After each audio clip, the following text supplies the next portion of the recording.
behind the baller. My life is more than money and jewelry. My story's so crazy, dog. I said make a movie behind the baller. I went from playing sports to exotic whips. Ain't gotta tell me, dog, I know I'm the shit behind the baller. My life is more than money and jewelry. My story's so crazy, dog. I said make a movie behind the baller. I went from music exec to this podcast. Now I finally feel at home and laugh behind the baller. Yo, you are listening to a World Championship podcast, founded and recorded live and direct from Los Angeles, California. This is the Behind the Baller Show. I am your host, the Korean Tommy Lasorda, the Korean Fernando Valenzuela, the Asian Vin Scully, but also known as the Korean John Cusack, and of course, last but not least, the Forrest Gump of hip-hop. Yo, what's up, ladies and gentlemen? This is your boy, Ben Baller. This is going to be a fucking L.A. gang-banging episode. We got my bro, P-Rod, on the fucking pod today. COVID is back, but really it never left, okay? Lockdowns in Europe and soon to be here are coming. Of course, we're going to talk about the World Series and the Justin Turner situation. Of course, a little bit about the hobby. Oh, yeah, they woke up the old bear, a.k.a. me, all right? So I got a rant about jewelry on this episode and much more on a brand new hi-fi, high-definition stereo episode of BTB. Miles, Jordan, the Dust Brothers, let's fucking go.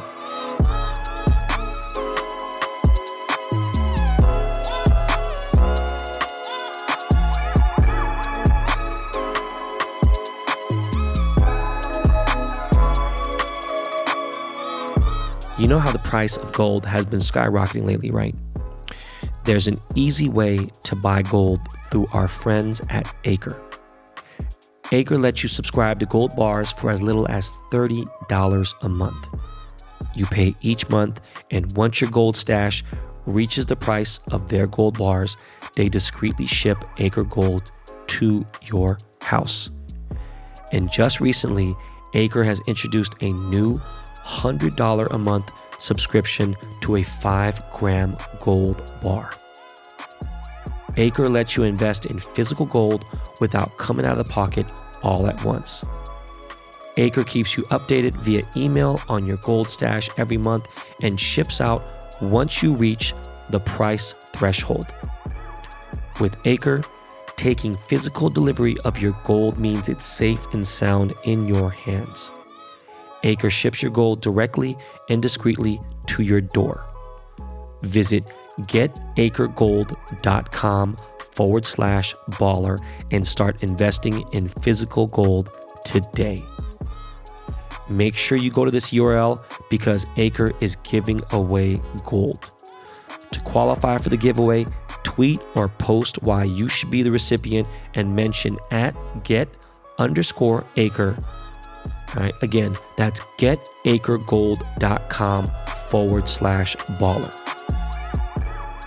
So, yo, I love LA. You already know. Fuck you guys. All you clowns out there talking about, yo, you don't know what you're talking about. This is the COVID championship. This is a fucking asterisk. This ain't even a real championship you guys won. And people keep saying that stupid ass shit like, this is the asterisk championship. What the fuck you guys even celebrating for? Who cares? Guess what? Guess fucking what? The teams you guys rooted for, they got beaten. They didn't make it. All right? So all the teams you guys are repping, they got beat, period. We beat you, motherfuckers. We beat whoever beat you, motherfuckers. All right? Period. So you know what that means? That means your team is a quarter asterisk. Yo, this was as real as it gets. It's a fucked up season, yeah. Fuck out of here. All right? It was actually tougher to win in the fucking bubble for the Lakers. It was actually tougher. We were already fucking whooping ass.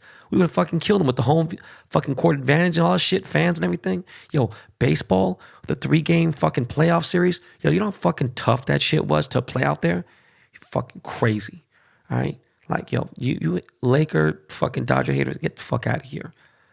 Anyways, I am as LA as it gets, okay? From Tommy's Burgers, okay?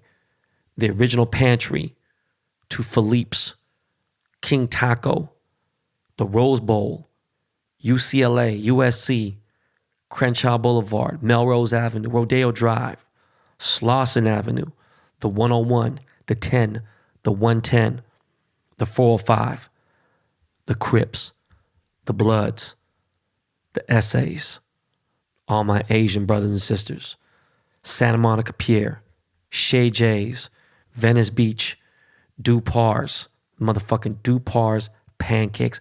Don't play with me. This is my city, okay? And I already know some of you cocksuckers out there whispering, oh, I thought you loved San Francisco. Yo, I do love the Bay. Guess what? I wasn't born and raised there. I'm locally respected in the Bay, in San Francisco, all over, okay? But I'm global now, okay? And my home base is Los Angeles. The city of angels? No. This is the city of champions, bitch. Look, nobody from LA, there's not one real LA motherfucker I know. And I mean real. There's a lot of dudes who lived here for 20 years, 30 years, whatever, boom, they switch sides. There's nobody who is a real LA cat that I know that's a Clippers fan. That shit's dead, period. Or Angels fan, okay? There's some Nouveau Rams people, and I get it, they're jumping on here and there, but look, and because they have to, there's no football team. But me personally, nah, fuck that. But no other city in the country has ever produced an NBA and MLB championship title ever. No other city's done it, period. Go look it up, okay? Guess what? We've done it twice, all right? 88, 2020, all right? Let's talk about it.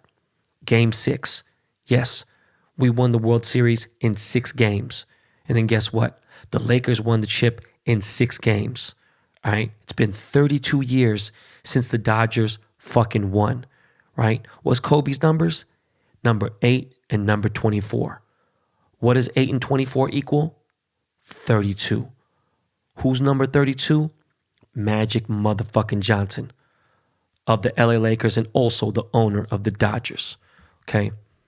All I got to say is, man, to start off this whole World Series talk is I got to send some champagne and some flowers and maybe some cookies and cupcakes. And my wife's cooked and shit. She'll bake some stuff, right? And I'm going to send it to the Tampa Bay Rays manager, Kevin Cash. Kevin Cash. Kevin Cash. Bro, thank you. You fuck you. You pulled Blake Snell in the 6th inning, okay, when he was fucking crushing us. Mookie, nobody could hit off this dude, okay? I already had it in my mind. I was like, you know what? We have this fucking bullshit bullpen pitching right now. We don't have fucking Walker Buehler until game 7, and possibly, Kershaw's going to come in and maybe relieve him. So I'm thinking, all right, game 7, it's got to happen here. This is just not looking good for us. We couldn't get shit, okay? And then in the 6th inning, you took Snell out. And did you see his fucking face when you took him out? He was livid. He was beyond irate, all right? It was unfucking believable. I was actually in shock. I said it as soon as I seen Kevin Cash walk up to the mound. I said, yo, to my entire family, I said, we just won the World Series. They're like, what are you talking about? You down 1-0, it's a close game. But no, I was like, you don't understand. We just won the World Series. And then, yup, fucking Taylor and all that shit with fucking Mookie came in. Yo, we started picking them apart. Mookie fucking Betts. Yo, no disrespect to Corey Seager because I love that motherfucker and he's been the team longer. Mookie Betts, to me, he was the MVP. No cap, for real. But god damn, when I saw it unfold, I was like, yo, we got this right now. All right, and then Mookie hit that home run. I was like, yo, listen, we are good. All we need to do is make sure that nobody lets fucking Kenley Jansen anywhere near the fucking bullpen. You got to make sure that's the last motherfucker that is allowed to pitch in this game, and we're Gucci. He don't need to pitch the world. In fact, he don't need to fucking play for the Dodgers anymore, okay? Because he really cost us. He could have cost us the championship, all right? And my fucking dog, Urias, that motherfucker did his thug thizzle with them clear Oakleys on. He gave that final K, and history was made. I got goosebumps still just talking about this right now. Like still, right? Days later, I'm still tripping, right? And then the cameras, when they started focusing on my squad celebrating, when Kershaw ran out, they're like, yo, Kershaw got his ring. And they fucking show all the team running to the mound, all jumping up and celebrating and shit. And then the camera cuts to Snell's face. And Blake Snell's face was priceless, okay? The look of disgust and the overload of sodium in his diet was fucking worth $1 trillion. All right? Look, salute to the Tampa Bay Rays, but yo, congrats to all my boys in blue. Congratulations to the Los Angeles motherfucking Dodgers, yo. I fucking cannot tell you. I haven't been a fan of any other team longer than them. Dodgers come real close, but yo, I mean, the Lakers come real close, but the Dodgers is who I've been. I went to my first fucking game in 1978. All right, it was a fucking World Series because my mom's boss had tickets. All right, so salute. Congrats to the Los Angeles Dodgers, especially to my homeboy, Jock Peterson. This is Jocktober, for those of you who don't know what the fuck that is, okay? And Jock, you already know. I know you got me the jersey during the fucking playoffs. Yo, fuck that. I need the game-worn World Series Jock Peterson jersey, fam. Stop playing. You know I got goodies for you. I done held you down with so much shit. In fact, I'm your motherfucking stylist, bro, and you already know what the fucking real is. It's all good. But funny thing about Jock, yo, when I heard from my agent, and you know Jock was on the podcast and we talked about it, but I just think about it. When they said he was traded to the fucking Angels, I was sick. Like, no lie. I was like, what? For real? I was really bummed out. I was like, to the Angels of all teams? But yo, thank God it worked out. Now, I know we didn't get a lot of bombs out of my boy Jock, but yo, he was essential. No doubt. All right? And due to my privacy issues, you know, like I just want to talk about this now. For my family and this and that, I don't really specifically talk about what neighborhood I live in. And if you Google it, you're not going to find it. You know what I mean? There's all kinds of setbacks and everything else because my mom has a house under my name and there's other shit that I have that I don't discuss, but whatever. I don't talk about where I live because, you know, 4 starting Dodger players live in my neighborhood, all right? And I'm talking about, in fact, we live all within 10 houses of each other, okay? So it's always been all love between us. I'm the newest one to the neighborhood, right? Because I built my house from scratch. But yo, anyways, it would just let you know, like we all got kids the same age and shit, and you know, we it's a different vibe, man. And I really have connected with a lot of these sports teams way harder this late because of my age, my experience, what I'm doing now, what I am to the community, to Los Angeles, to my city, as a public figure and everything.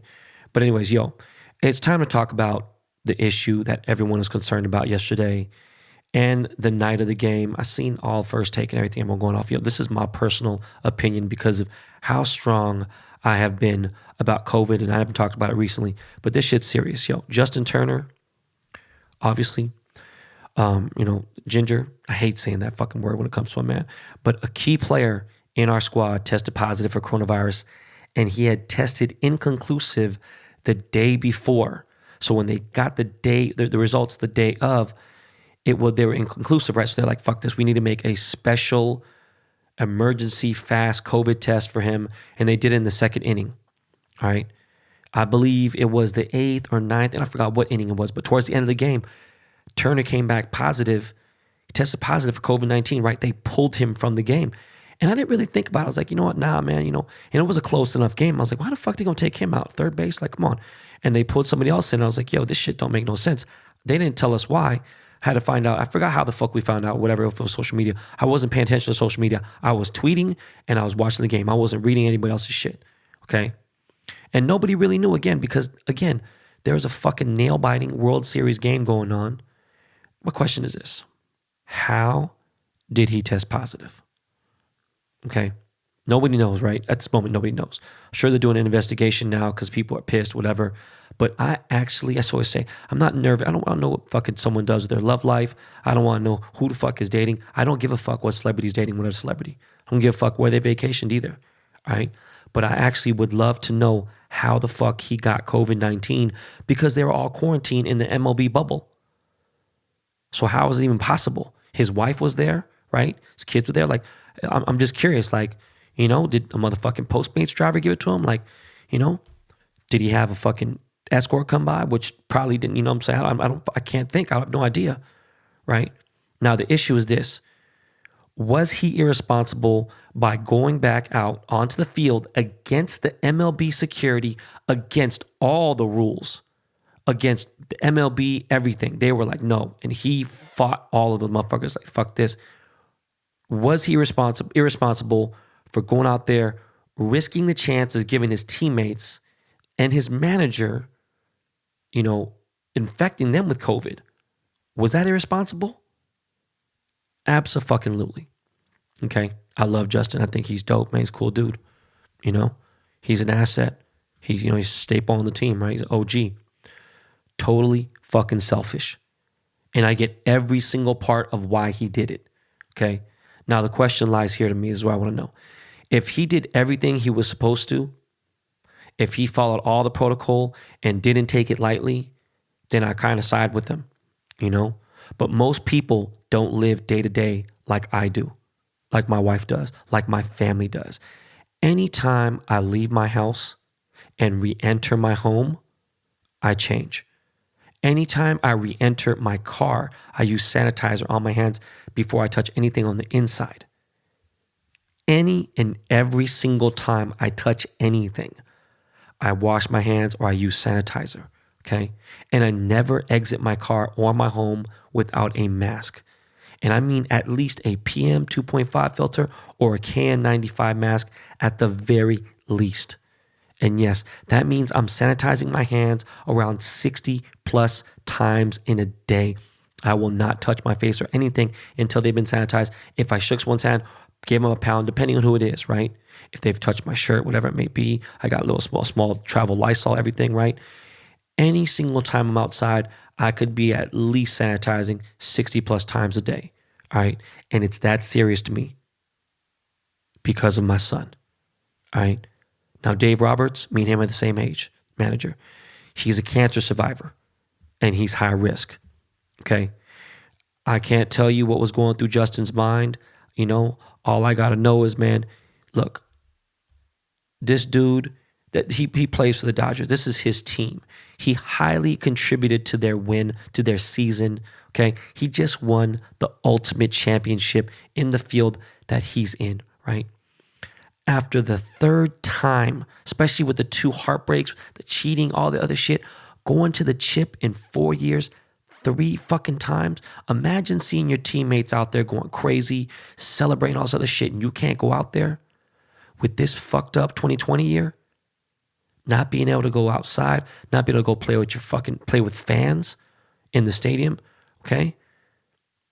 For 98% of the fucking season, these guys didn't play with fans, all right? The shitty strict rules, the fucking election year, the fucking COVID fucking everything up, civil unrest, riots. Again, they just won the World Series. Of course, he's going to want to go out there and celebrate, okay? But at the very least, I think he should have just kept his mask on the entire time. You want to take some pictures? Yes, them pictures is forever. They're going to be archived. You know what? We don't know how the fuck you got it. Now, again, if he is like, I did all the shit I was supposed to do, boom, boom, boom, whatever, I feel good, cool. You know what? Maybe he's asymptomatic. I don't fucking know. And they say that you could still spread it that way. Maybe for 1 second, take your mask off for the pictures while you hold your breath. And I'm being dead serious. But I don't agree with him taking it off, even for the picture. Sitting right next to fucking Dave Roberts, hugging a bunch of people. I know Mookie Betts and other players like, man, fuck it, man. It's all good. It's our team here and there. But it's shitty, okay? There's a lot of employees, a lot of umpires. There's people out there that are old as fuck. Most umpires are old as shit, all right? A lot of people still think that this is a joke. It ain't. 230,000 people dead in America alone, okay? And cases are coming back hard as a motherfucker. 80,000 new infections a day in USA. It's not a fucking joke. Like I said, I feel for Justin Turner. I get why he did it, but I gotta know how he got it, okay? How the fuck could he have got it? I just keep thinking, like, what the fuck? I got a feeling he wasn't as careful as I am or my inner circle has been since February, so it sucks. Out of respect again, keep your mask on the entire time you're out there on the field. But now, after all this shit now, because people are pissed, I think they might find that motherfucker, over 6 figures, at least 6 figures. They find fucking Pete Carroll for not wearing his mask for whatever, 2 minutes here and there, whatever. But I mean, this was like the fucking end of people, they're out and he's infected, knownly. Pete wasn't fucking infected, right? I think they may find him like something real heavy because this is flagrant behavior, all right? And that's that. Like, it's that, man, I gotta live my life. No, dude, no. Not when you get infected and your ass couldn't fuck your feet, you know what I mean? Like, you couldn't even figure it out, right? Playing baseball in the pros is definitely a privilege. It's one thing that you made it because of your skill set and, obviously how good you are in baseball, but that's just part of the deal when it comes to 2020. You complying with all the strict rules that MLB has to have is the rest of it. That's what the fucking important part is, all right?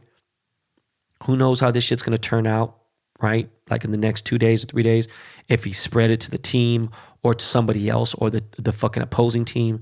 Damn, it's shitty all around. I hope the best for everyone, and I hope nobody gets sick or got sick from this situation, but there will be hell to pay, as I seen Manfred was fucking pissed off like a motherfucker, and as he should be, okay? But again, man, congrats again to my city. Congrats again to my beloved Dodgers. Again, happy belated chip to my Lakers. LA, man. Fucking greatest city in the world. Yes, a lot of fake ass motherfuckers in the city, but they ain't from here, all right? But enough real ones, right? And once again, we are the sports mecca capital in the world, period. I don't want to hear shit, okay? And with all that said, that was the perfect intro for our very special guest who was born and raised in LA. His dad came to LA at a young age. His dad became an LA legend and native to the City of Angels, okay? Skateboard world champion, OG Nike SB skateboarder himself, Paul Rodriguez Jr. is coming on right now after this little Lakey Lake break. Miles, hit me one time with some Lakey Lake real quick. And we're going to cut to a commercial and we'll be right back with P-Rod, y'all.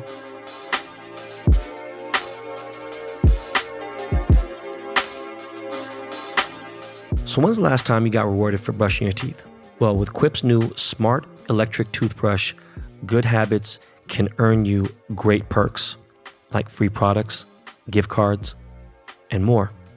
The best part of this is that Quip Smart Brush is for adults and kids. Now with the Quip app, you can connect your phone via Bluetooth. All right. You track when and how well you brush. Get tips and coaching to improve your habits.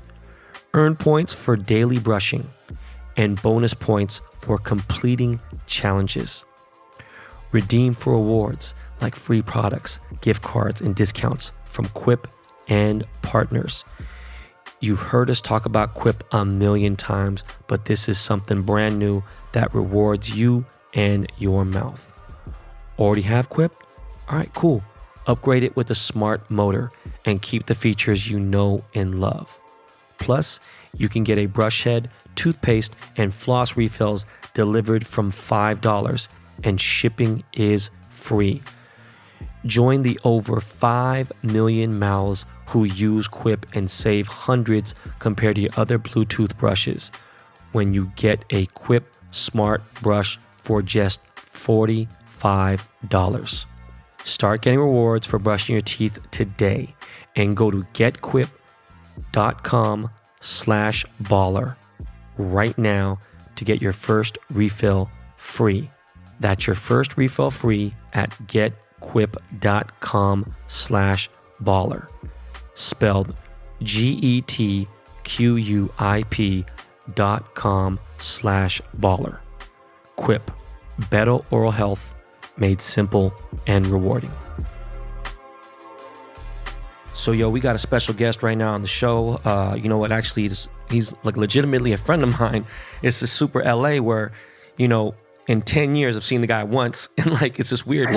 We're like, super LA, but professional skater, entrepreneur. My boy P-Rod, Paul Rodriguez, what's good, bro? What's good, man? How we doing? Man, I'm good. What's crazy is one of the last times I seen you, well, the time before the last, you were just having your first kid. Yeah. It was like 11 years ago. So how old is your kid now? She's 11. She's She's 11, about right? to be 12 in December. Yeah. So it was at District 8 in Long Beach. It was the TK signing. Yeah. I was on tour with TK at that time, and we're gonna get into that in a little bit because I'm really curious about where the hell Terry, if you heard anything. But it was a trip because I envied you. It wasn't about money or nothing. It was the fact that I was really ready at that point to have a kid. And I was like probably, I was 36 or whatever it was. I felt like right around 33 or 34, I was like, yo, you know what? I mean, if timing's right, boom. And, I had my kid 2-3 years after that, and I have 3 now. How many kids you got? I just got one. Oh, shit, I didn't know that, bro. Fuck, Yeah, okay. it's my only one. My only one. She's about to be 12. Yeah, man. So, it was a trip because I was like, okay, damn. And how old are you now, Paul? I'm 35. Okay, so you had a kid young. Yeah, she was born 2 weeks before my 24th birthday. I remember we were chopping it up, and I was like, yo, this guy's just the fucking nicest dude in the world. And I was like, just tripping out. And like, I was in the sneaker game for a long time. And that's how a lot of people don't know this. They think I made my money from jewelry or from music. I actually became a millionaire from selling sneakers, right? So Really? yeah, and That's crazy. And the crazy part was the thing that did it, I helped launch the SB Dunk. You know what I mean? So Really? yeah, dog. So that's what did it. But I did it in a way that Nike hated.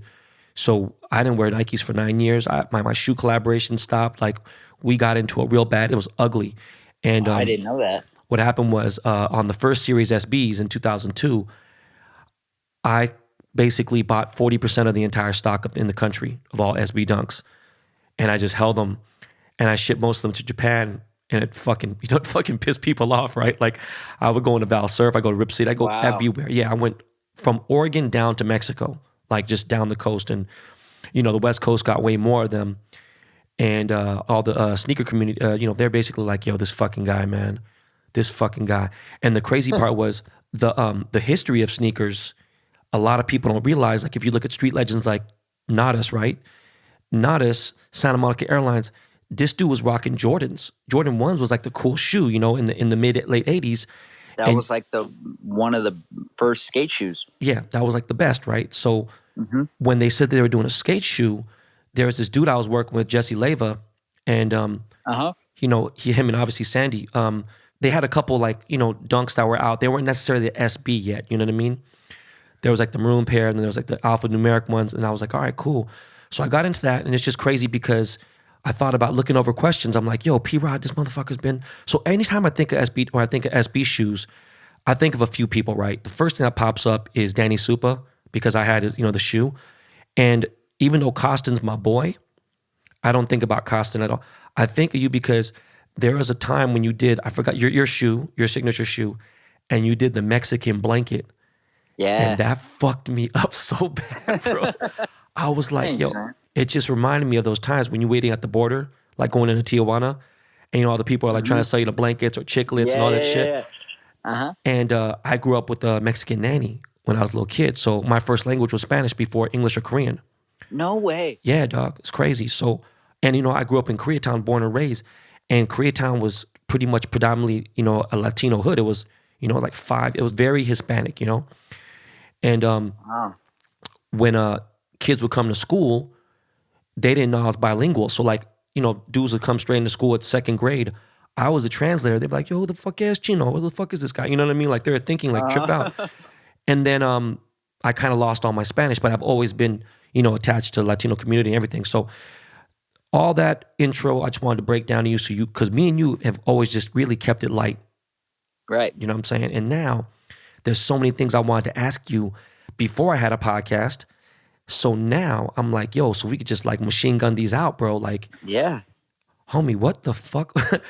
What kind of relationship have you had with your father? Like, because, I never thought that there was a Paul Rodriguez. Like when I heard the name, I was like, oh, it couldn't be Paul Rodriguez, not the actor, dog. Because, listen, what year are you born? Yeah. 84. December 31st, 1984. Okay, 84. Shit, there was this movie that your dad was in, and it was Born in East LA, huh? no, dog. Before that, DC Cab, Yep. and it might have been like 82 or 83. So you weren't even born yet. It was just like, but Born in East LA, of course, dog. I was a huge Cheech and Chong fan. I smoked weed at a young age, boom.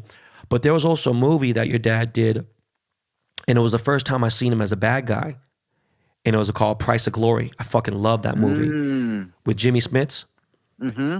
And Yep. even when I think of all that, I just can't, like, bro, never in a million years do I look at your dad and look at his career and do I think there was a pro skater in the family. You know what I'm saying? Like, it's just crazy. So I was just curious. I mean, was your dad like super present when you were growing up? Was he like, I'm just curious. Yeah. So I'll start by saying, like, I love my dad. He's got a sweet soul. And he was pretty young when he had me. Both my parents were really young when they had me. So his career was just taking off when I was being born. So, he was doing his thing. I grew up predominantly with my mom, and I would see my dad, a weekend here, a weekend there. At least once a month I'd go hang out and see him. So I wouldn't say he wasn't present. He did the best he knew how to do.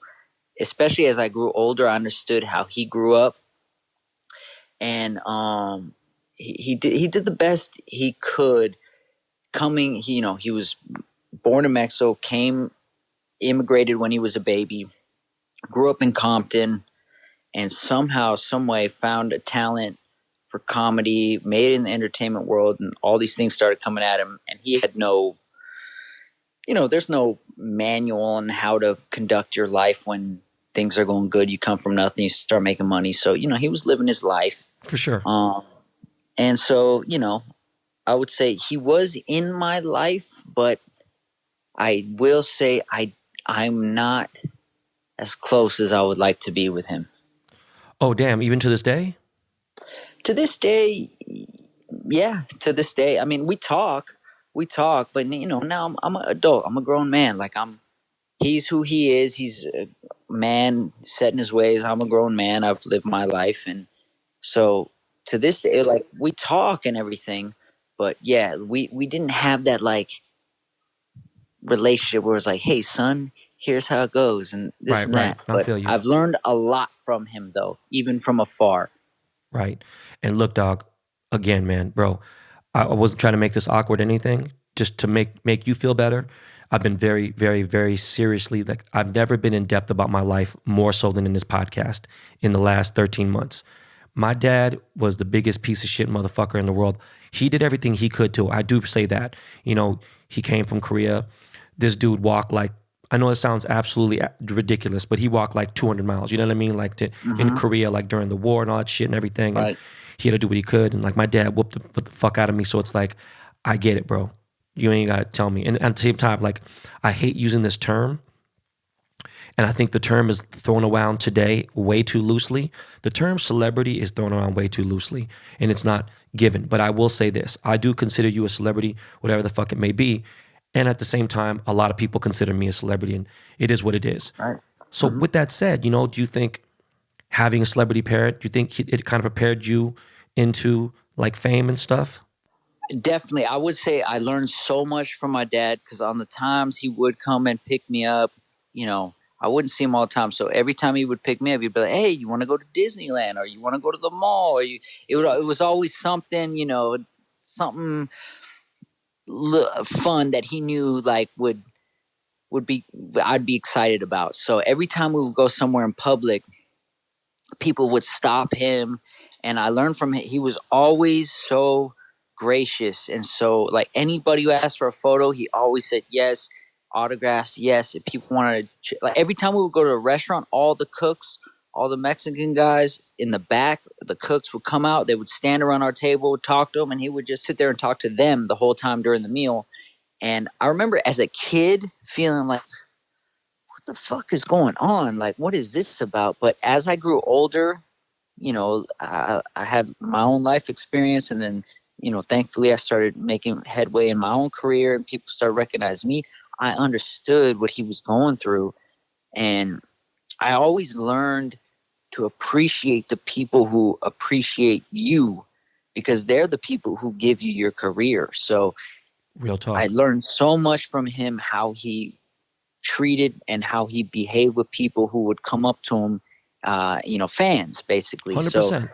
yeah, so he was always really amazing and gracious with his fans, and I definitely picked that up for him as like, in his heyday, what he went through in his thing was still way bigger than anything I've gone through. I get a nice little blend. I get a nice little like Right. occasionally a skater, somebody will recognize me here and there, if I'm at the mall or whatever, something random. But like he was in his heyday very recognizable. People Oh, for recognized sure, him bro. everywhere we went. So like it taught me a lot of like, wow, like subconsciously I was downloading information like, yeah, man, like these people, they they give you the privileged life that you live. Like you gotta be gracious and grateful and appreciative of them. So he was always really good with anybody who came up to him.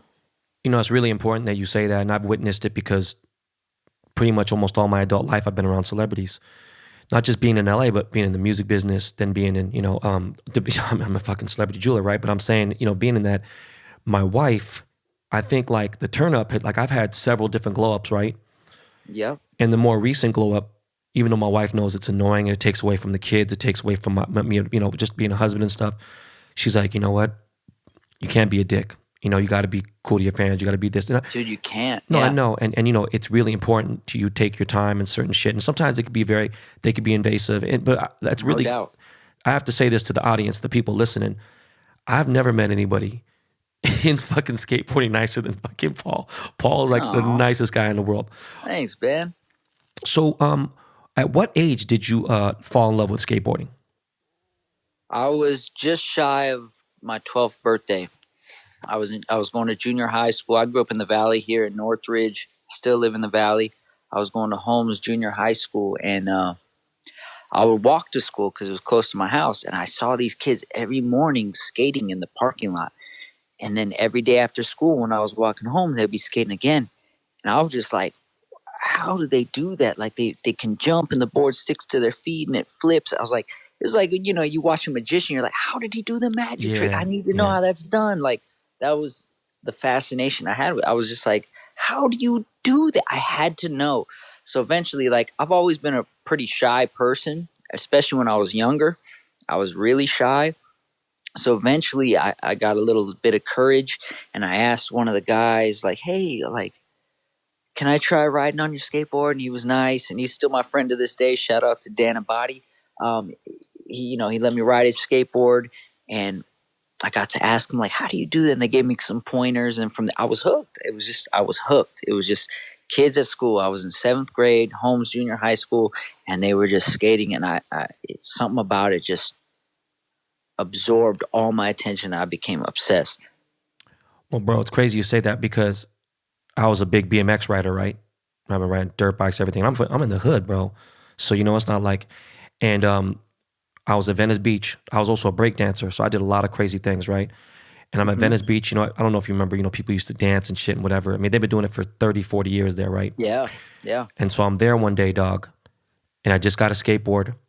I got my first skateboard actually in the Bay Area, but I came back to LA because my brother was going to school out there. Get my skateboard. I remember, I'll never forget, it was a Santa Cruz skateboard. And, these are the big boards. They weren't like, how they are now. And the small boards were called freestyle boards back then. That's what they were, I'll never forget, there was this guy, Per Willander or some shit. I forgot his name. Yeah, Anyways. yeah. Okay, yeah. So I'm at Venice Beach, and what you just said is exactly how I saw a dude do a ho-ho for the first time, and I lost my fucking mind. I knew right then and there. I was like, boom, and I went deep. Like, bro, I'm talking, I grew up in Koreatown, so Christian Asoy, he was pro. He lived in my neighborhood for a minute. So I was like, he'd skate with us a little bit here and there. I'd be blown away. It was like he was like Michael Jordan or Magic Johnson to me. It was crazy. What age did you go pro? I was 17. Damn, 17. I was 17. September 2002. So, like, when did you know you were really good?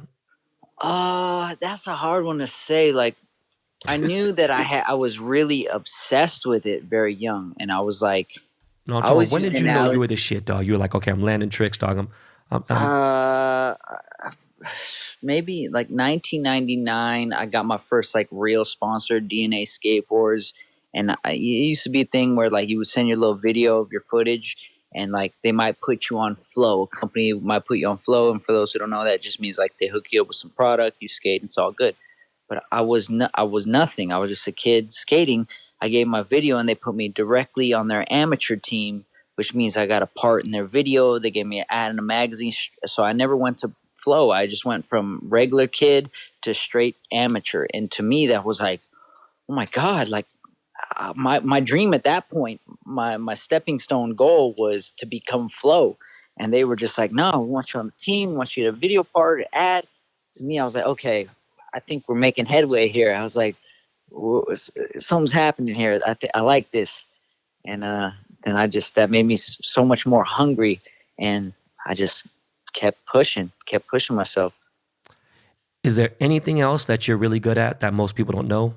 Like, is another talent you got? I'm just randomly curious. I wouldn't say really good, but I can play guitar. I could play guitar, but I could play. I'm a left-hander naturally, but it felt comfortable for me to play right-handed. And then once I really realized my favorite guitar player ever was Jimi Hendrix, and he Yeah, played left-handed. left-handed, and I was like, bro, I'm a lefty. I'm a natural lefty. My hero is left-handed. Yeah. I need to learn how to play left-handed. So I made myself switch over my guitar strings and learn how to play left-handed. So now I could play equally as good or bad, however you want to look at it, right and left-handed. What type of music do you play? Uh, at this point, I play basically just a bunch of Nirvana songs. You know what I was going to ask you actually right before we got into this, like when you were skating, that was like, so 99, who did you look up to any pros? Like, were there any pros that you looked like? Hell yeah. Okay. My first ever favorite pro was Kin Lu Donger. He was this dude. He had long ass ponytail. I'm not sure what his nationality is, but he's an Asian guy. And because I didn't know enough about skateboarding, he was the only he could ollie so high. He would ollie over everything and grind the tallest ledges. And I didn't understand flips and like what they were doing with the switch stance, regular stance, but I did understand like, damn, this guy can jump high. I So never I heard of was him like, before. What's his name? yeah, Donger, Kin Lu, Kienliu, Kin Lu, And he was and pro? he was pro. He used to ride for H Street, and he rode for I want to say Maple. I could be wrong. Donger. He's still around to this day. I recently just found him on Instagram. I got so hyped. I followed him. I was psyched.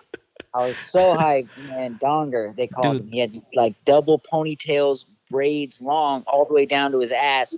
I got to check this dude out because when I was growing up, there was an Asian dude besides Soy. There's this guy named Lester Kasai. I was like, Yep. fucking super hyped on that dude because he was Asian, Yeah. Yeah. That's That dude's crazy. I didn't know that amazing. Asian dude that gave you inspiration. Yeah, he was So, my first favorite skater. real quick, dog, what would you say one of the highlights of your career so far have been skateboarding wise? Man, um, out of everything, thank God, I would say for me was about 7, 8 years ago, Transworld Magazine. They did this list of the 30 most influential skateboarders in the past 30 years. It was their 30-year anniversary. And I made the list. I was number 30.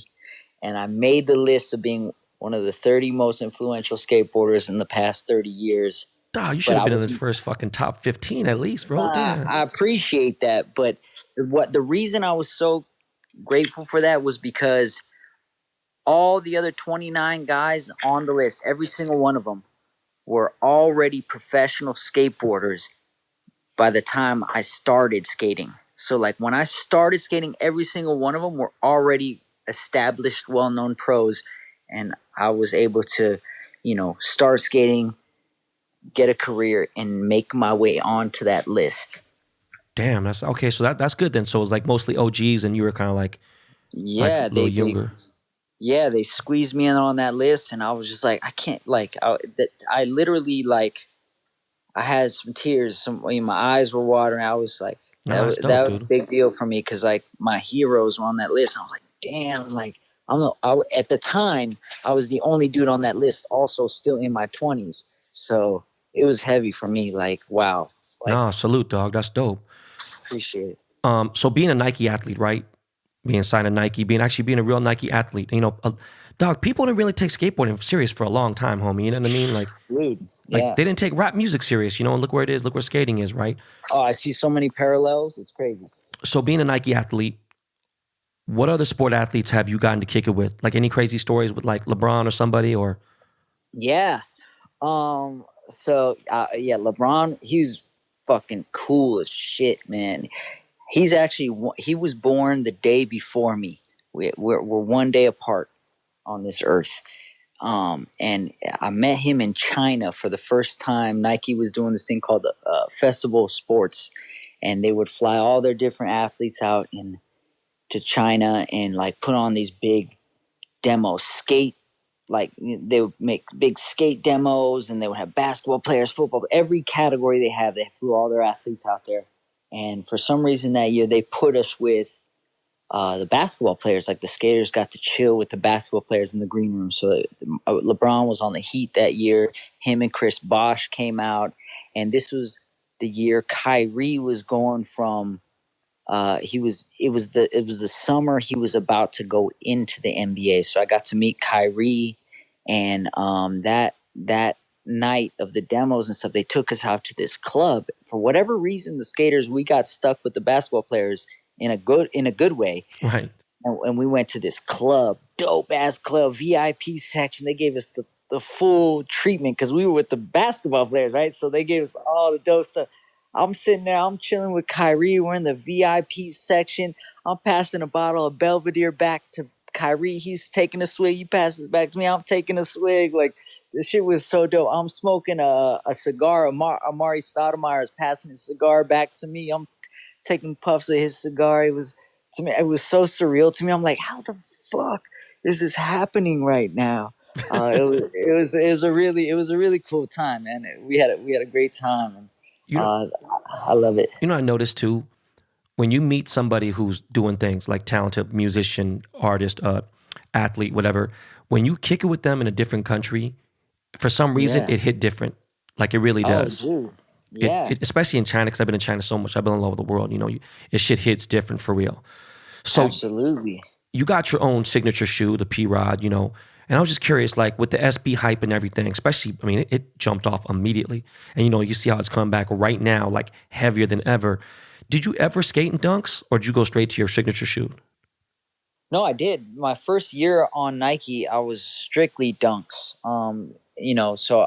Before I was with Nike, I was with another skate company, shoes. So I wasn't skating Nikes at that time. But once I got signed, and we were in the design process, I was skating Dunks the whole time until my shoe finally came out.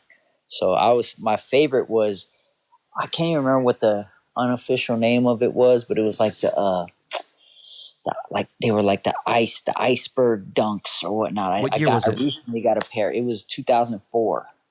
They were like the Tiffany blue Dunks. Was it a high top or low top?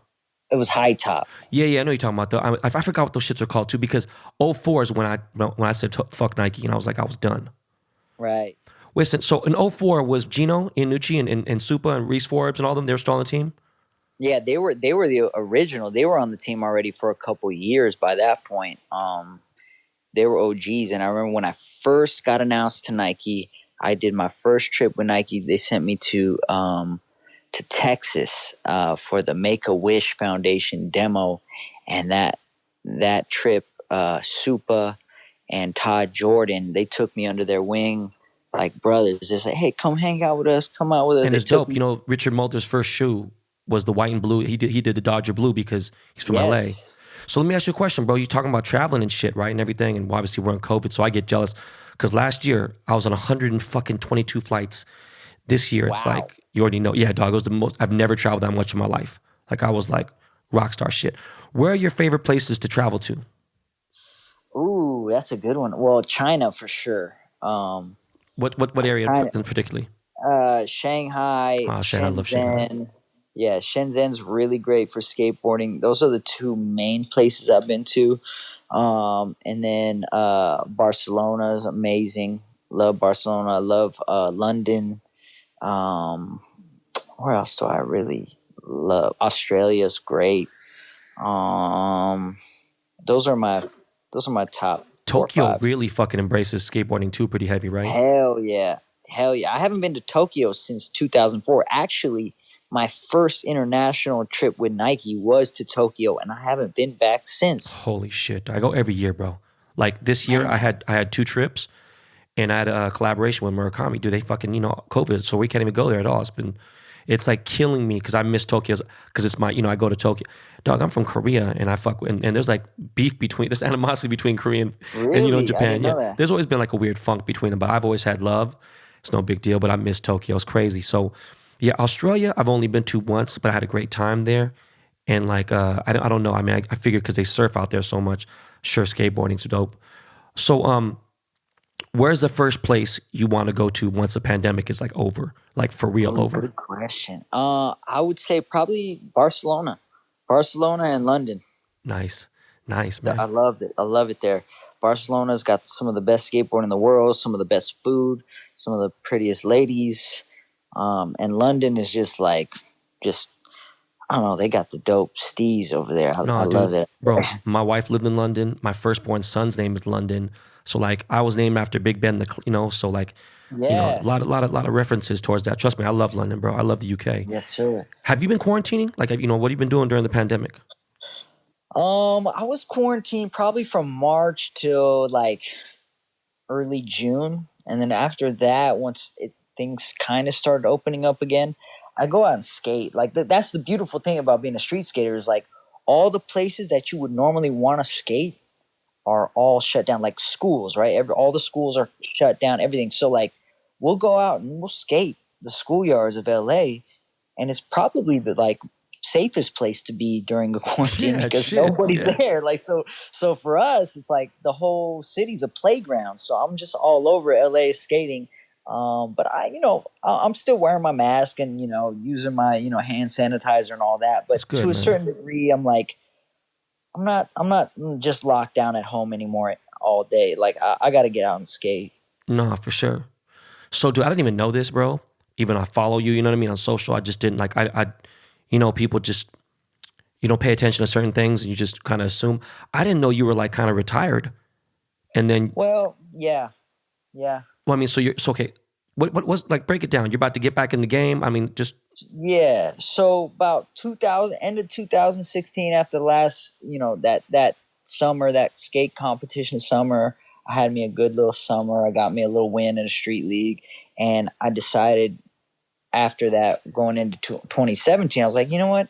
I've been so focused on contests for like 10 years. I want to get back to street skating. I just want to like go out and street skate. I want to film stuff and I want to do my thing, and that was going great. I was having a great time. But then summer 2018, I tore my right knee ACL, meniscus, MCL. I had a fuck. real rough knee injury. Tore that shit up. And at the time, I thought it was over. It's like the worst thing ever. But as I was going through the healing process, through surgery, through rehab, so many like this weird kind of feeling of like gratitude and like appreciation and like just started, and humbleness started like coming over me. Like it just, I never, I thought I was grateful for everything I had, which I think I did have a level of it, but when it gets taken from you, it hits different. It's just like Yeah, it's just taken, it's gone. Like you realize like any day the thing you love to do the most is just could be gone. And it just made me really appreciate skateboarding again. I attacked my rehab like a beast. I was going crazy, working out every single day. And finally, when the doctor gave me the okay to skate in late 2019, it was just this whole level of like, okay, I'm not going to take anything for granted. I'm going to go after it with everything I got. And it was still up and down. Like it still hurt a lot. Like didn't feel good. And then finally in like May during the quarantine, my knee just started feeling great. I was skating, I was working out. I was like, man, this feels amazing. I think I want to try to go back to like, maybe I can do another competition, see what I got. So like my goal now is like to come, I retired from competition, I guess I would Right, say. right, right. Okay. So now I'm like, let me just, for my own sake, because I got nothing to lose at this point, let me just try my hand at a competition. When the competitions come back, whenever COVID, allows, let me just go back to the competition, circuit and just see what's there. And, I believe I have plenty of gas left in the tank, and I have a lot of inspiration and motivation. And I just want to, I want to give it a Bro, go. when you I want to say give it you a go. got nothing to lose, bro, that's when motherfuckers should be scared. When you say something like that, no, I'm being real. Yeah. I took it for granted. I played football in college. I got a scholarship playing football. I played basketball in college, and then I got into drugs. And you again, delusion hits in, right? And you think that you're still like. I remember being high as fuck one time. I'm in San Francisco, and my cousin's like, "Yo, let's go play some basketball." And I'm like, lit, dog. I'm on acid. I'm everything. And I was like, "Yo, dog, that rim looked crazy low, bro. I'm about to go do some pull-ups on that bitch."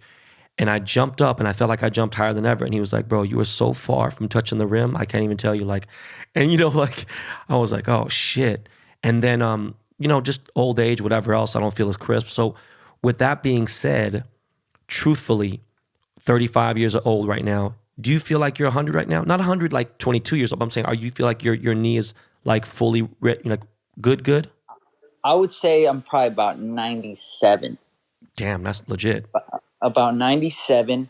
I mean, but the cool part about it is like I'm training so much now. Like I go to the Mamba Academy. Rest in peace, Kobe. I Oh go man, there multiple times a week. I'm working out. I'm training, and I'm skating every day. Everything's feeling good. My tricks are coming back. I feel inspired.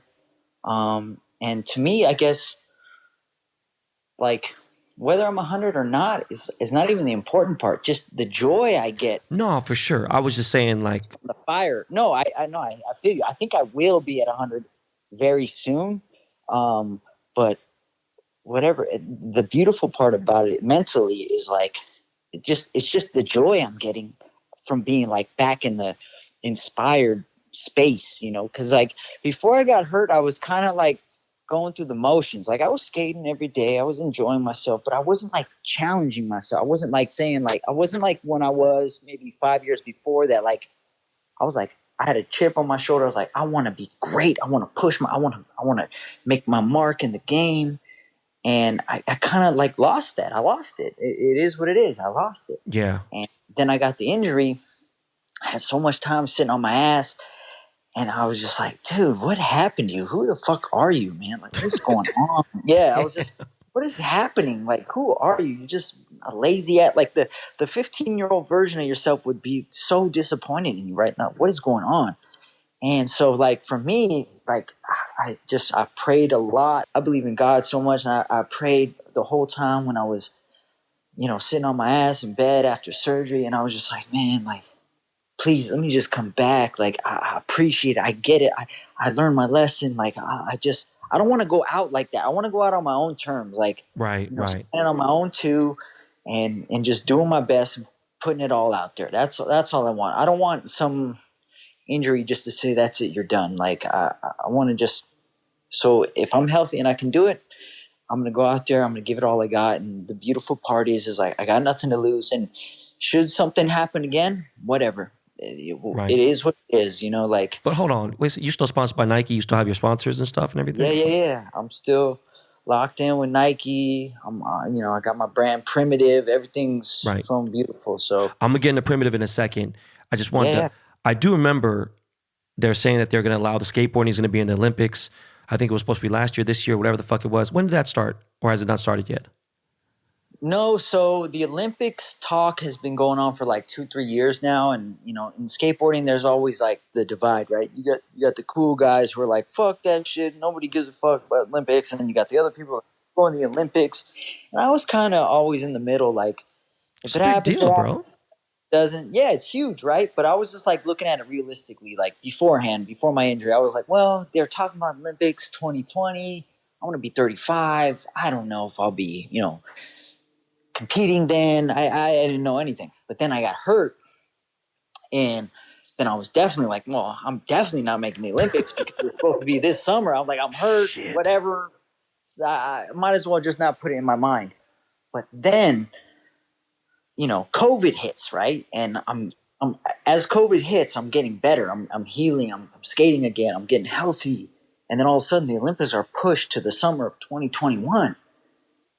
And I was skating with my really good friend Manny Santiago about 2 months ago, and he was like, "So what's up, dude? You're skating good. You gonna go to the Olympics?" I was like, "No."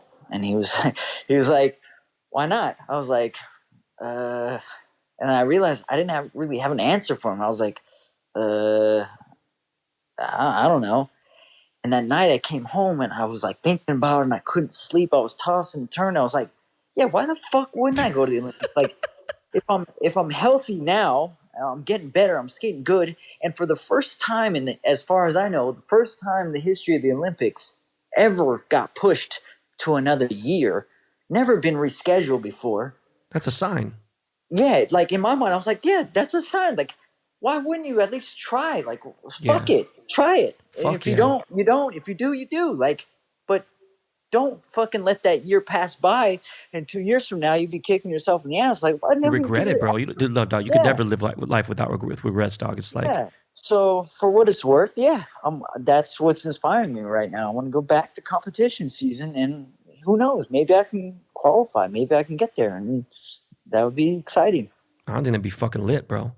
You're talking about street skating so much, right? And there's different styles, there's different this, that, and the third. And like over the last 10 years, I've been friends with skaters and I'm still friends with like Nija and a bunch of other people. And Yeah, I yeah. don't really pay attention to shit, like it just, but I mean, I skated, it's just been, decades ago, right? So, like a year ago, I bought a board again. I got it all hooked up and everything. There's a little place, damn, do I feel really fucking bad, man. It's Little Tokyo, little skate shop in Tokyo. I forget what the fuck it's called, man. I feel so goddamn Oh, bad I know now. what you're talking about. Now I feel bad because I know exactly what I job met you're the talking. anyways, going on. So that they put the board together with me, they gave me the trucks and everything. I said, hey man, I met these guys in San Francisco. So I have an apartment in San Francisco for the last 3 years, right? I go all the time. I went to college there. I had a lot of love for the city. Legends like Tommy Guerrero when I was growing up, that was like he was my idol, in skateboarding. And so I met these guys just by chance, randomly, GX 1000. Yes. And I'm like, yo, these dudes are fucking like, they make me miss going to San Francisco when I'm, gone. And so I tell the owner of the skate shop, and he's like, hey man, I'm gonna tell you something real quick. He's like, don't you know Eric Costin? And I was like, yeah. And he goes, you know these other guys? He goes, why don't you talk to them first and they'll let you know why that's not a good idea that you go skate with these dudes. Cause, I'm gonna be honest with you. There's pros, he said, very good pros that can't do what they do, especially the cameraman. He's like, you have to understand, those going down those hills, he goes, it's a different level of, and I was like, really? So, I connect with fucking GX1000. I'm like, yo, boom. He's like, yo, we'll go light with you, boom. I talk to Costin, and Costin gives me his Kobe collab. Yeah. And he's like, what's up with you? And I was like, I'm about to go fucking hang out with these fucking, GX1000 guys. And he's like, oh, bro, you don't want to go do that. You know what I'm saying? Like, he's like, yo, like, that's like the last fucking thing. I was like, oh, Ryan seems cool. He goes, bro, look, man, they're cool dudes. I'm just telling you, they're on a whole different level of like what they do. And then homeboy died, their dude, you know what I mean? And in fact, he died the day I was in San Francisco. It was crazy. So I was just curious what you thought about like that type of street skating. Would you ever like go skate with them dudes like down hills and shit or no? Absolutely not. 1,000,000% respect for them. Not on my best day. Never. Oh, fuck, man.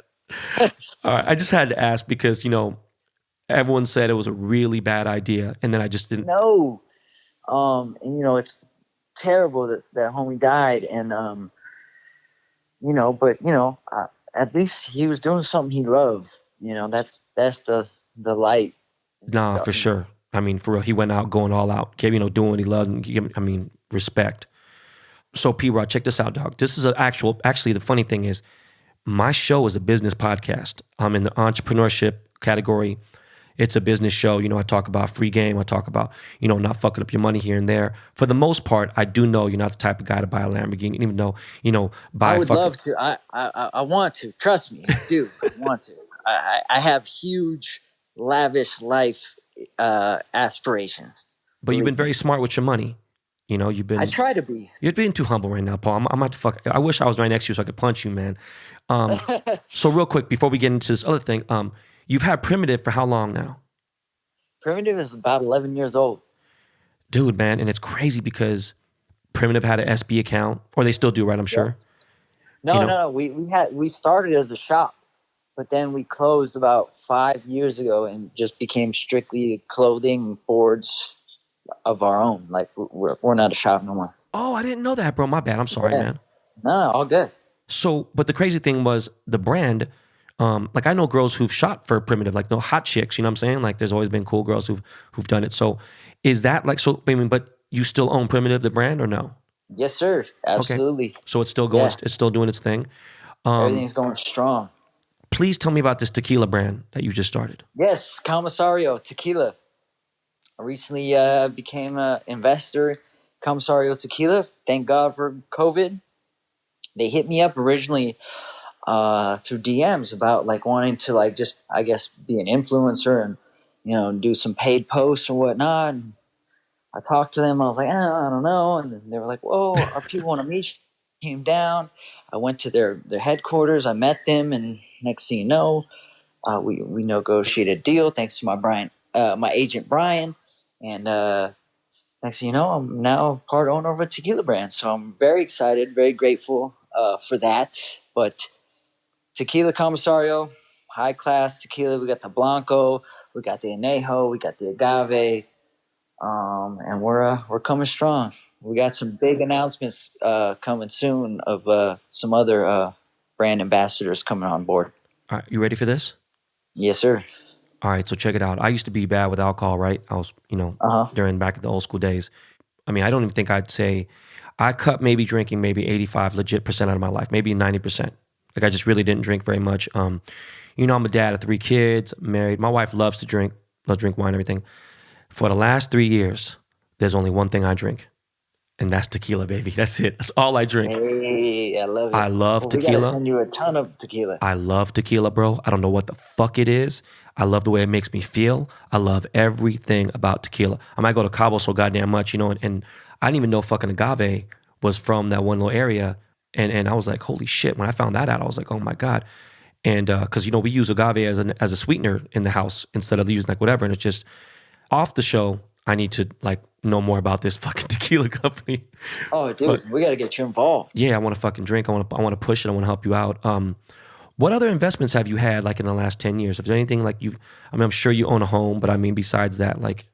No, yeah, absolutely. Well, thank God. Well, first of all, I gotta be like a shout out because my number one hero in life is Jay-Z, and not just for sheer entertainment of listening to his music. He's got great music, but like I listen to him like a fucking audiobook. Like I study what he's saying, and so my whole goal is to try to own as much of myself and as much of everything I'm involved with as I can. So, with that being said, yes, Primitive is one of my biggest investments so far. But a lot of people don't know about 5 years ago we sold it, but I was a founder of a beer company called St. Archer Beer. I've heard of I St. was one of Archer. the Come on, are you kidding me? yeah, I was one of the 3 founders of it, and we ended up selling that to Miller Coors about 5 years ago, which turned out really well. Super excited. Low key, kind of a fluke. We accidentally stumbled into it, but it worked out nonetheless. I was hyped. And then outside of that, I invest in a lot of real estate, apartment complexes, storage units, things of that nature. Nice, and man. then some stocks and all that. So, my whole goal is like, once skateboarding's over, I know there's a window to it. I know, my knees and ankles and all that shit can handle it only for so long, and my high earning potential is only so long. So I don't want to have to change my lifestyle after that. And if all that works out well, I want to be able to continue to keep getting wealthier even after it. So Yeah, make money while you that's kind sleep of, even. Fuck it. yeah, exactly. So that's kind of my thought process. So I do have huge aspirations of buying Lambo, Bentleys, and all that shit. And once those things go through, I want to call you. I need a Ben Baller chain. Like, Oh man, bro, trust me. you better hurry up because I'm probably gonna retire in 2 to 3 years, dog. Damn. Well, it's gonna be sooner than that, but I need to get a Ben Baller chain. So I'm really excited. But I just try to be smart so that once I start living that lavish lifestyle, I don't ever want to have to stop. No, I feel you. Want to hear something funny? Another coincidence, just weird like things you're bringing up. So my claim to fame in the music business was I was at the label and part of the A&R department when we signed Jay-Z. Jay-Z was signed to Priority. So I was, I met him in, obviously early on, 96. And the running joke is in 2016, we did the 20-year anniversary of Yep, Reasonable Doubt. I was seeing all that from Instagram. Yeah, and they're like, "Hey man, Ben, we want you to host it, because you were the A&R Boom," and we talked about it. And Biggs, co-CEO, co-founder of Rockefeller, he went to jail for a little bit, and he talks about it. He's changed. He's like literally a different man. Still cool as fuck and everything, but he's become 10 times. How do I say this? He's so much more articulate now with expressing how who he is and everything, and he's just so goddamn sharp. And we're doing this interview for Complex, and he's like, "Yo, we're talking about this," and they asked me a question. I was like, "Yo, I'm gonna be honest with you. I didn't think Jay-Z was gonna be that big, And then Big said, "Yo." A lot of people didn't know record label would sign his ass. Yeah, and we signed him. And then Biggs was like, "Yo, same thing." And then they asked me to say, "Hey man, so why you here?" Honestly, real talk. Like a lot of people's favorite album is The Blueprint. My favorite album was Reasonable Doubt because I was involved in whatever. And Jay-Z was like, "Yo, me too." And it was just funny because you said that, and he's been obviously, come on, man. There's been other people who are, who've been huge entrepreneurs in the hip hop game, but he's like at the apex.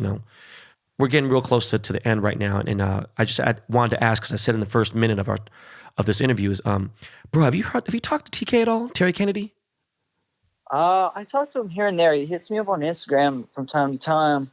I see him out skating with like Stevie Williams and stuff, but I haven't seen him in person in I don't know, man, maybe 3-4 years. Shit, yes, it's been like probably 4 or 5 years since I've seen him. Yeah, I was just curious because, man, me and Stevie go back real. Dude, me and Steve, I've known Stevie since 2002, when he was on Chocolate.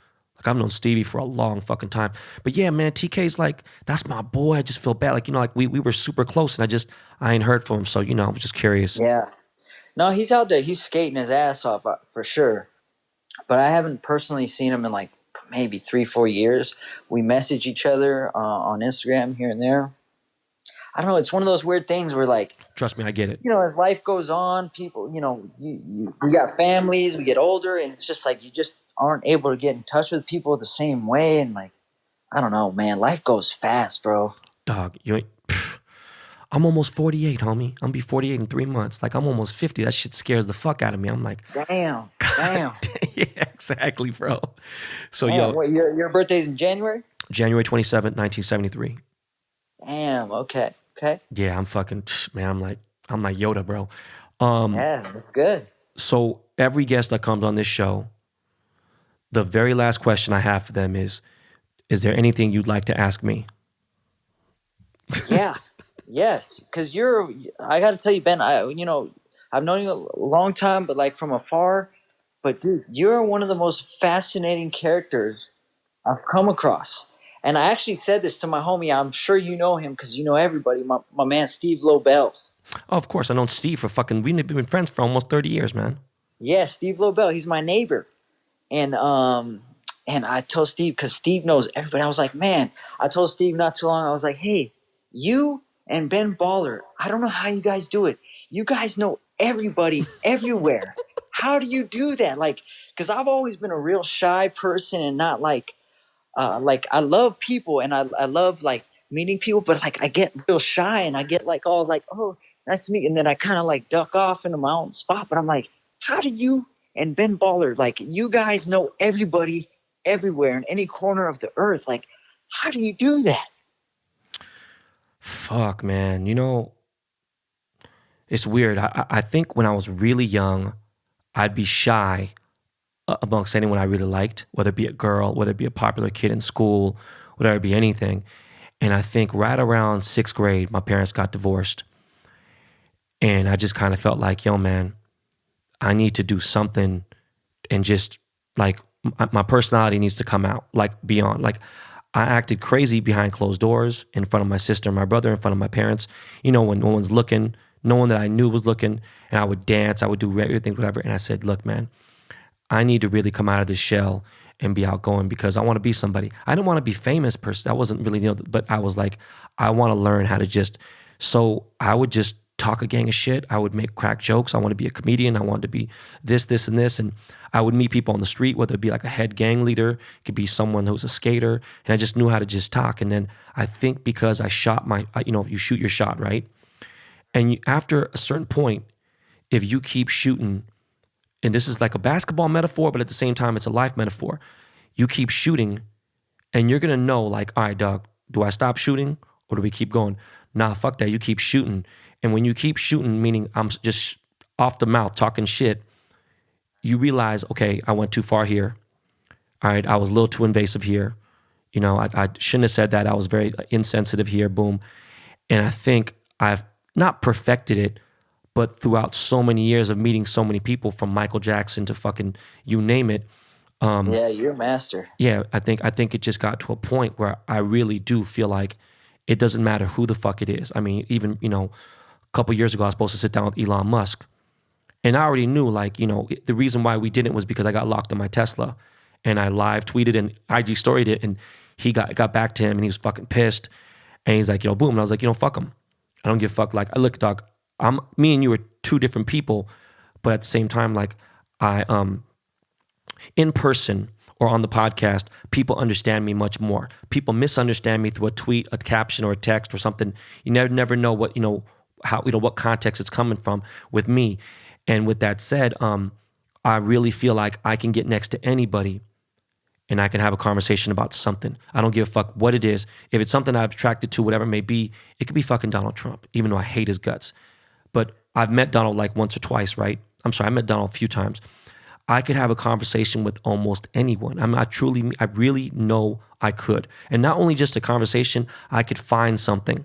Like you could sit there and talk about Nirvana, boom. I could sit there and talk about something about it and how I have ties to Seattle now and how, boom, I remember going to the first concert and, you know, seeing this, and this. And I remember when fucking Dave Grohl did the remix to fucking All About the Benjamins with Diddy. And there's just so many different things that I can, you know, just elaborate on. And I think Steve at the same time too, mostly with music, Steve is a fucking, like, bro, it's insane. And Steve is still out there like doing that. I'm just kind of like, now I'm kind of like tired. I'm like, you know, I just really want to be a full-time dad.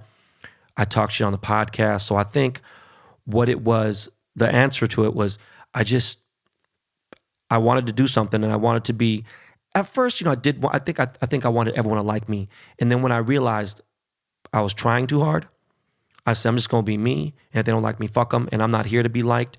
And I felt better in myself. I felt way more comfortable in that skin. And I felt like, yo, man, again, all right, I'm shooting here. All right, this ain't going to work over here. I can't do these layups over here. I could do this 15-footer over here. I could do this. And I'm, you know, just saying that in terms of speaking to people.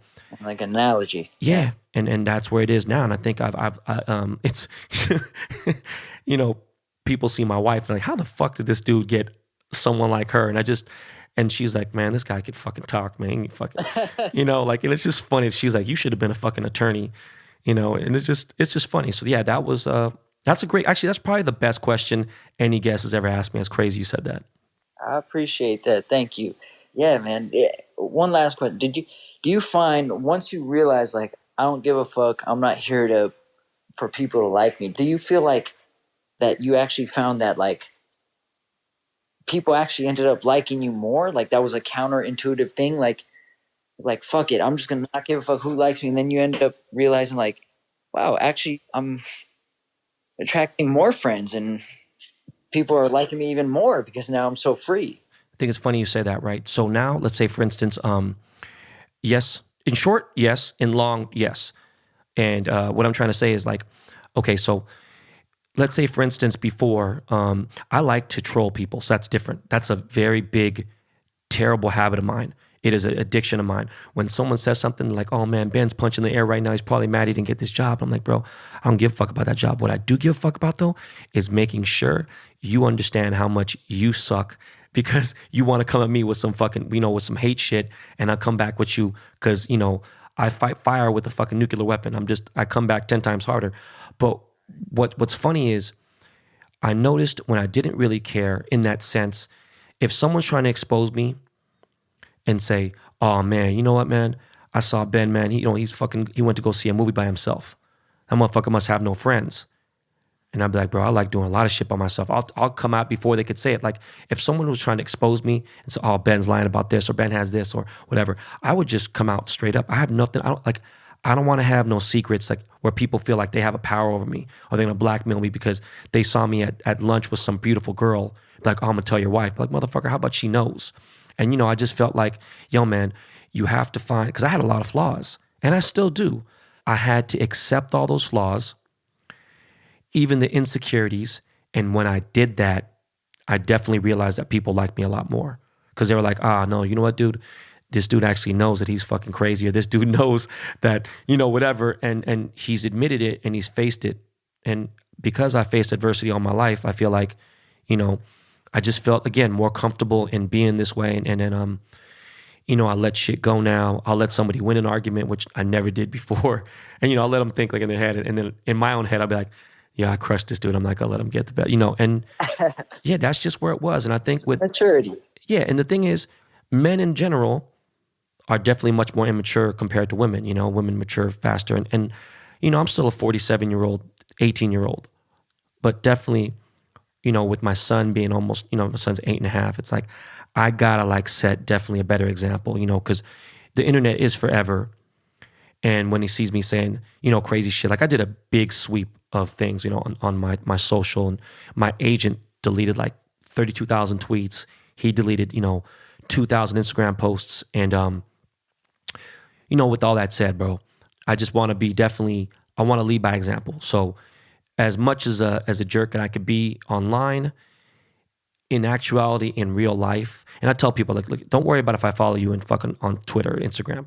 Worry if I follow you in life. For real, I really mean that, in a certain sense. And my son is reading things now. He's watching TikTok. He's playing Roblox and playing Minecraft, and he's people are chatting here and there, and I'm explaining to him. He's understanding everywhere I go. Doesn't matter where I'm at. Someone's taking a picture, someone's videotape or something, and they're like, "Hey, Dad, are you famous?" And I'm like, you know what? Nah, not really. People just, and I don't want to explain that because that's a weird thing to talk about. Because anything I say, I realize he tells his friends. Yeah. Like, hey, Daddy, are we rich? And I was like, no, where the fuck, what? What are you talking about? No. Yeah, right. You gotta watch. Yeah. They're I smart, found out, man. They're observant. Dude, my son FaceTimed somebody and was like, look, man, my dad has 2 Ferraris and a McLaren. And I was like, London, don't ever do that again. Never. He's like, and when I drop him off at school, they always wonder, like, Dad, why are you taking us in the minivan? Why don't you? And then I was like, because this is the car. This is our family car. I just didn't want them to be treated any different. And a lot of things that I hated growing up, meaning I hated the rich kids or whatever, I don't want them to, I don't know, man. You know what I mean? I feel like, damn, the way they're growing up is they're privileged. Yeah. And as grateful as I am, I'm so fucking grateful. I literally sometimes get emotional and think like, damn, dog, I'm so blessed. I'm so grateful. I have nightmares about being broke or whatever. And I'm thinking because of my kids. I don't care about me. I've lived enough life for me times 3. But for Hell them. Yeah, you've lived sounds like you lived 10 lifetimes. Yeah. So my life, I'm living for my kids now. So what I'm saying is, I grew up I can't stand those kids that go to Harvard Westlake. I can't wait to fucking play football against them so I could beat the shit out of them. And you're like, yo, why? Because, I didn't have what they had growing up. Now my kids have everything. But at the same time, somehow they do live a really balanced life. And I want them to understand that there's so much love in this house. Love is so much more important than anything else. That's just basically where I'm at with it. Hey, man, that's words of wisdom right there. Well, hey, Paul, seriously, I want to say this, man. I don't know how many. I mean, I've had, countless guests, right? So many. We're on episode 127 or something right now. Bro, you are definitely probably one of the best interviews I've had. Thank you so much for coming on the show, man. I appreciate you, Ben. Thank you so much. It's been a pleasure. It's great to have like a full conversation with you, man. And Like a real yeah, one, you know, finally after all yeah, these years.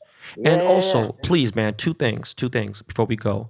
One, when COVID like is really like we're good next year, or you know whatever, definitely let's just chop it up, bro. Let's just get up and get a coffee, get a lunch or whatever it may be. And number two, please don't forget to send me some tequila, bro. Oh, dude, the tequila's on its way already. I got you. All right, I man. got you. And yes, I would love to hit you up, sit down, just chop it up. And please remember, Alec, just don't retire just yet. I gotta get a Ben Baller piece. All right, man. I'm on the cusp of some things that I'm excited about, and I want to treat myself to something nice. So I'm gonna give you a holler. Definitely will do that, man.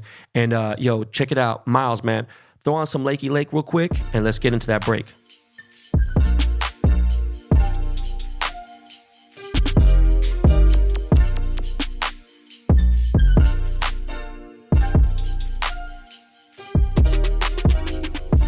Yo, I hope you guys liked that interview. I truly do feel like it was one of my best. And thank you, Paul, again for coming on the show. So, yo, I've always had real ties to the skate community, obviously. Paul's just a nice guy. I still think he'd call me out or kind of feel reluctant if I was talking about some bullshit, right? When I talk about Huff or any of the OGs and people I grew up with and shit. But in real time, I was tied down to the skate community in the OG days in the 80s, right? Not this retro fake memory shit. No offense to like fucking some of these cats in high fashion that are pushing the skater shit. And the skating is cool, dude. Look, and they get to connect with a bunch of people. You know, when you become famous and you become successful, you know, people want to flock to you, boom. And I'm glad they're paying homage to some of these old school dudes. But I'm real LA. The LA skaters, Santa Monica Airlines, yo, my boy Nadas Kapas and fucking Hosoi and Dogtown, all that shit was out here. It started out here, period, in Cali, okay? But yo, on the newer generation, not this new generation, but the newer generation, new wave of skaters, right? We talked briefly about my boy, Terry Kennedy, AKA TK, AKA Compton Ass Terry. I haven't seen my bro in a long time. I heard he was going through it a little bit, and I do wish he's okay. I know he's got some kids. He got at least one or two kids. And yo, he put me back on with the skaters tough, right? Stevie Williams is my dog too, and shout out to him. But like TK, like we rocked pretty heavy. And his swagger was crazy back then, especially like 04, 05, well no, 05, 06, 07, 08, 09. Yo, his swagger was jacked by so many dudes in hip hop. And at the end of the day, he was taken advantage of by a lot of folks, man. It's unfortunate. But yeah, motherfuckers should pay him some royalties just for fucking just really just jacking his whole fucking swag, his whole everything, his outfits to demeanor, everything, right? But TK's always been a good dude. I really do need to reach out to him and see what's up with him. He introduced me to P-Rod, as I said on the thing. And, you know, he was signed to Supra. He was a super skater. And he's obviously signed to Pharrell skate team, Ice Cream and shit. And that's what put him on. But that Super tour that we did in 2009 for the TK shoe, yo, that Fly Society, the TK Society shoe was crazy. Like we did a LA appearance, went to Houston, went to Atlanta, DC, NYC, fucking legendary. Shout out to my boy Angel, shout out to my boy Ashley, shout out to my girl Joy Claire, shout out to my boy Dennis Dirt, and just that was a fucking vibe, man. That was a really dope ass tour, man. Just really great memories, man. Just those times I cherish forever. That was so fucking awesome, man. I really, really, really wish I sunk in more of those moments. But yo, real quick, back to COVID, man. There are lockdowns happening again in France and Germany because they feel like it's slipping out of control. They feel with the cases they got are slipping out of control. We got 80,000 a day here, okay? And they're only going to let people out to leave their homes for essential work or to get essential needs like food, toilet paper, some shit, maybe medicine, I don't know. But yeah, stop thinking this shit is a USA issue. Like, oh, USA is so fucked up, blah, blah, whatever. No, we're not, man. We need to fucking protect our people. Everyone, kids, cancer patients, older people, your grandparents, your family members. We have royally fucked this up. And for Trump to say, like yesterday or whatever, one of his accolades is putting an end to COVID-19. Is he fucking crazy? That's so shameful to say. That's such a disgusting, terrible lie.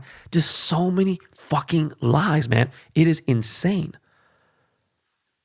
Right? Like, it's not a USA. It'll be like, oh, it's just a fucking election year. Watch, this shit's gonna go away. How's it gonna go away, man?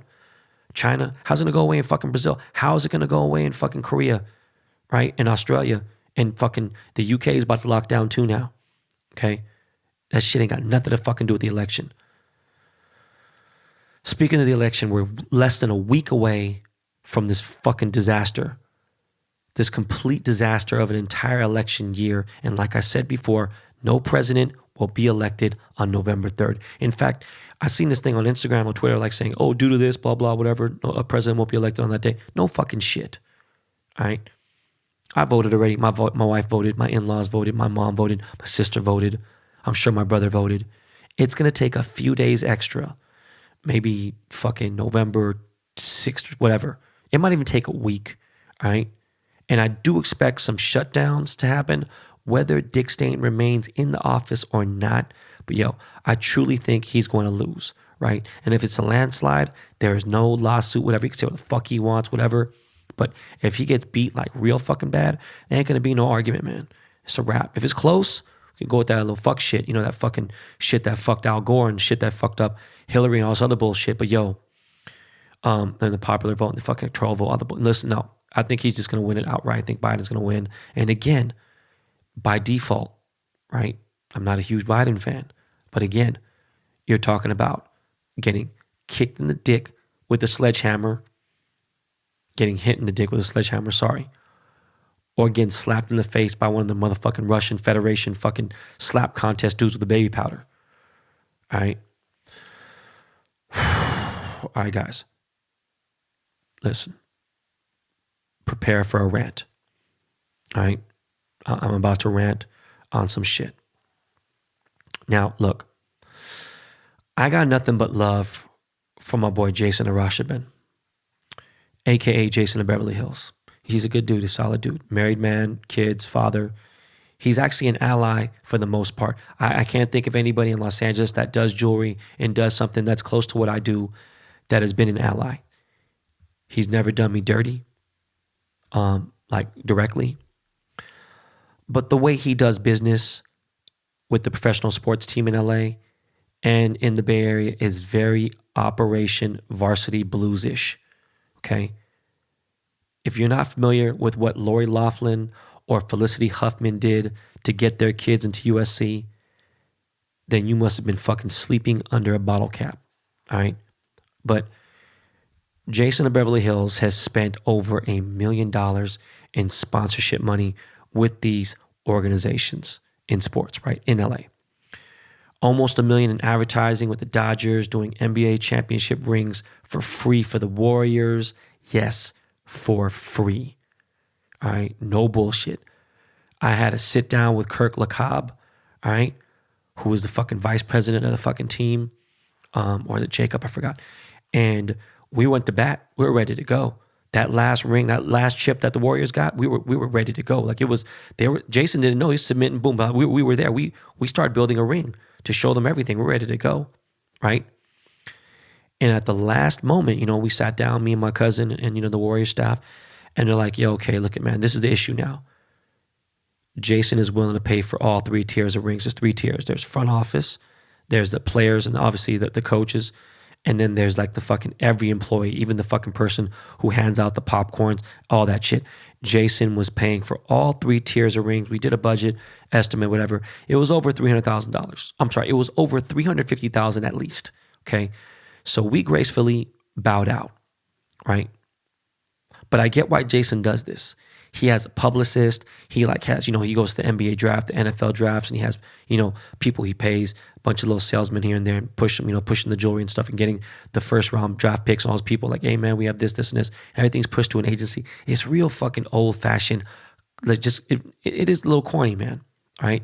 And people say, oh, it's smart, whatever. It's just not, that shit's it's a dinosaur and it's going to die soon. Okay. He does his press and marketing the traditional way, right? and it's professional. I get it. He pays for a retainer for press, whatever. And I've done press and marketing for my company, IF & Co., the organic, natural way. Now, what I've done we've gone leaps and bounds. We've done things you couldn't even do with money. And that's why it's amazing, and I that's just my own marketing with no formal training in marketing, no marketing schools, nothing, just from what I know is going to work, right? I've turned down other major jobs, the World Series of Poker. I was like, nah, man, that's really not that deep. They offered that to me first, was sitting there, a couple other things. But never paid for an ad in my life to this day.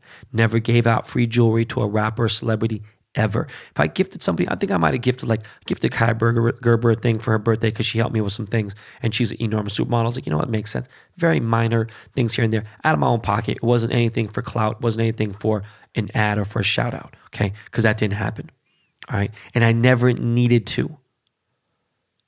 But it does upset me when the real way that things should get done is they should have a vote. And the players should decide who they want to make the rings. Because, Jostens and Barons, they're cool, but they're not making the shit that we do. You know what I mean? Like what I'm doing, okay? They got to ask the players, who do you want to make these rings? Like for real. No offense, these dudes in the South, they're not going to make the rings the right way. I'm talking about really make this shit, because they're not used to working with 18 karat platinum. They're not used to working with fucking VVS. Used to working with AAA grade fucking precious gemstones and sapphires and shit like that. Okay, a key few major heads on the Dodgers are my boys, so I already know they ruined. I've already talked to them. For the Warriors, for that ring that year, KD said something, Steph something. They all co-signed for me. All right. But again, Mr. Pay to Play came in. Now, one thing I do love is that I've done this all solo dolo, right?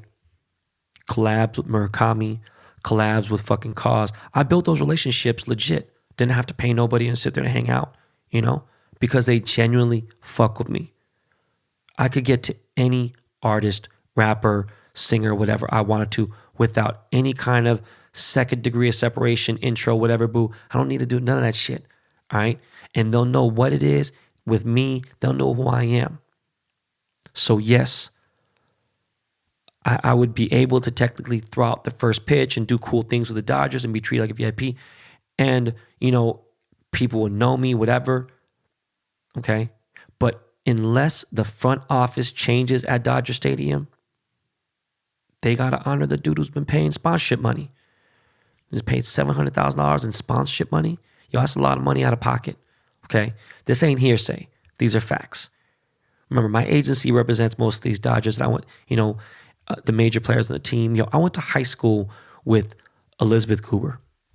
Her dad is Peter Goober, who used to be a fucking enormous fucking executive producer in film, right? He partially owns the Dodgers, the Warriors. But anyways, look, all this shit kind of it didn't make me salty. It was just like, man, this shit is just, that's like that shit that and I don't want to talk about Entitled, like the fact that Jason grew up rich. I can't get mad at that. You know what I'm saying? My kids are growing up rich, right? And I try to treat them normal. For the most part, Jason is a normal dude, but when it comes to this, it's just like, it's low-key sucker shit. And I would tell him, And he's never going to be like a weirdo around me. He's always cool. And he sometimes gets awkward around me, sometimes here and there, whatever. But it is what it is. See him at the Dodger games, whatever. And I know he's super tight with the Laker family. So that's totally different. He built a relationship with the Bus family, with, Jerry's son and whatever else. But look, man, I thought about it all. And it put a battery in my back. And it's been a long fucking time. Because you guys know, I haven't been on no jewelry shit, right? And it made me say, fuck it. I'm about to start wearing jewelry again. Why not? Timing couldn't have been fucking better. I just spent $1.6 million on the sickest, the undisputed, nicest jewelry factory and showroom in all of fucking California, period. Okay? This shit will rival anyone in California. All right, like fucking if Cartier had a fucking office here, it'd be literally, if they're making jewelry, like where you make jewelry is not going to be sexy and clean and everything else. This place is fucking immaculate. 7 bulletproof fucking entries. It's fucking crazy. My CEO office is going to be there. My cousin Steve, I'm going back to fucking work, going heavy. All right. My flagship store is going to open in January. My flagship store in Beverly Hills is still under construction. So 2021, we are going hard in the paint. All right. I'm going to keep my foot on fools' necks. And I'm going to step on it with this second foot when I'm fucking ready to get, oh, we got off my neck. Boom. Then my left foot going to get on your neck. All right. None of this weak ass CVD jewelry or this SI3 icebox level trash. I don't fuck with none of that shit. And for the record, I don't know if I've said this before on the podcast. I don't know who the fuck fake jewelry buster was. Never had any ties to him. Was never me. I put that on my fucking kids. Everyone fucking knows how much I love my children. I ain't got to do that stupid ass shit. Dude is definitely a jeweler because the terms he talked about, like porosity, this, that, whatever. But I know he wasn't from LA and I know he wasn't from fucking East Coast. I don't think he was in America. Dude must have been from Europe or some shit. Just the way he talked, the way his slang was off. And he was trying to make like, little things here and there. But yo, none of this pay for celebrity shout outs, cornball shit is ever going down with my company. Okay. I'm going to continue to take my museum quality jewelry to a whole nother level. And that means it's going to be even harder to get a piece made by me. Unless your creativity is insane. And if you're a rapper, then it's just pretty much not going to happen for you. Okay? Because I've avoided any typical rapper for years now. Okay? Cudi, totally different cloth. Tyler, by any means, is he typical? Okay? I've even turned down Kanye in during the pandemic for jewelry. So imagine where I'm going to be on 2021. All right? But yeah, yo, we had 4 fucking collaborations with Murakami this year. Got canceled because of COVID. A world tour. Hong Kong, Seoul, New York, Tokyo. It's about to be lit, right? So I'm about to go crazy with those planned collaborations with Murakami, probably in 2021, maybe 22. But look, I always find a way. Nothing will ever stop me from that. I'm always going to find a way to win, all right? So jewelers, I don't think you guys need to be scared so much, right? I'm just about to set the bar so much higher and motivate you guys to level up. And if you don't, and you want to keep using the fucking HPHT and fucking clarity enhanced stones and the fucking CVDs and all that shit, yo, that's it. Okay? That's on you.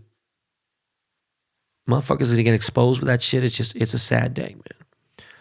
Speaking of jewelry though, this past week, because I haven't been on like social like that, yo, I just finished one of the fucking sickest cartoon chains you can imagine. And for all people, corporate, for General Mills.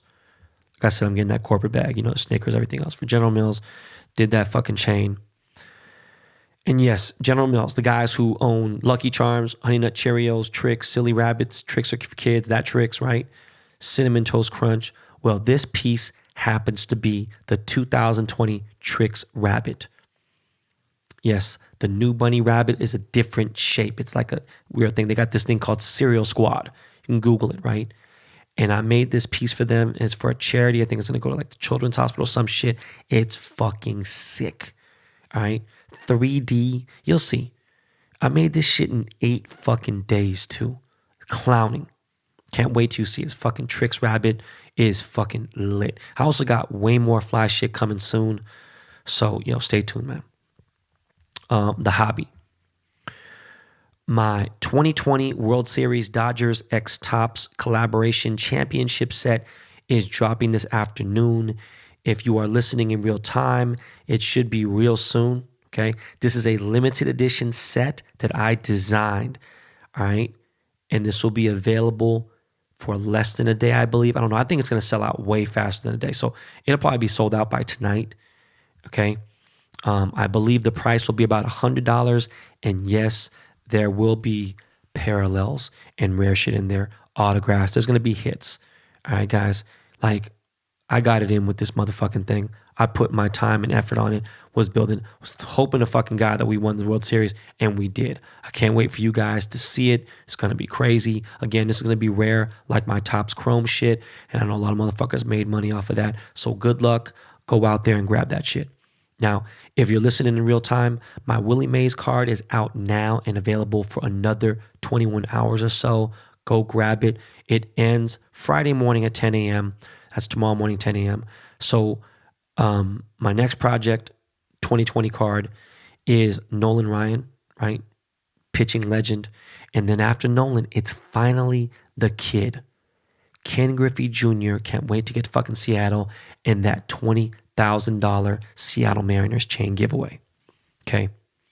This weekend, I'll be putting up 2 one-of-one Beckett authenticated Project 2020 autograph cards, of course, gold autos, of course, one-on-ones, with the BGS legit slab. Fucking super nice.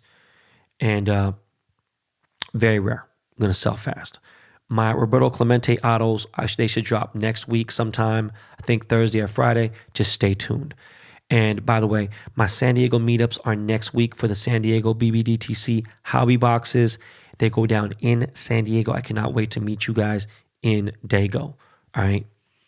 I'll be finally also putting up my new Ben Baller Did the Chain iced out lettered tees soon. I don't know when yet. But yo, shout out to the best sanitizer brand in the country. Yo, possibly the world. Okay, guys? Shout out to Drop Science, based out of Portland, Oregon. They have literally the perfect recipe for legit hand spray sanitizer. Like with great scents too. The shit smell good. Lemon, they got peppermint, they got something else I forgot. But yo, it has 80% ethyl alcohol. This shit is legit. I've been using it heavy for over a month now. Okay. Hit them up on Instagram at Drop Science if you need some. They're called Drop Science. And I'll be putting up a few for sale on bbdtc.com.